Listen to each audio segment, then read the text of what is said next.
ಮಣ್ಣಿನ ಮಗನು ಇವನು ಕೊಡುಗೈದಾನಿ, ಚಿನ್ನದ ಮಗನು ಇವನು ಅದ್ಭುತ ಜ್ಞಾನಿ. ಜನಸೇವೆಗೆಂದೇ ಹುಟ್ಟಿರುವ ದೇವರ ಕುಲವೋ, ಇವರ ನೆರಳೆ ಬಡವರಿಗೆ ನೂರಾನೆಯ ಬಲವೋ. ಈ ಮಣ್ಣಿಗೂ ಇವರ ಋಣವೈತೆ, ಪ್ರತಿ ಉಸಿರು ಇವರನೆ ನುಡಿದೈತೆ. ಜಯ ರತ್ನಾಕರ ಜಯ ರತ್ನಾಕರ ಜಯ ರತ್ನಾಕರ ಜಯತೋ, ಜಯ ರತ್ನಾಕರ ಜಯ ರತ್ನಾಕರ ಜಯ ರತ್ನಾಕರ ಜಯತೋ.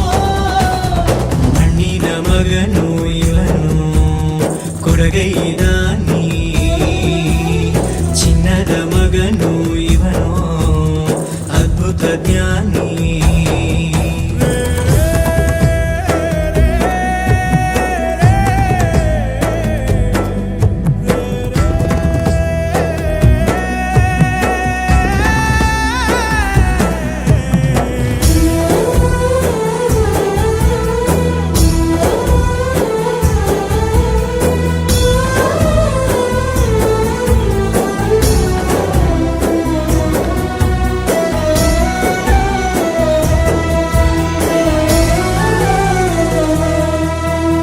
ಚಂದ್ರ ಚೂಡಮಣಿ ವಜ್ರ ನಾಗಮಣಿ ಮುತ್ತು ರತ್ನಗಳ ಗಣಿ, ಜನರ ಮನಸ್ಸಿ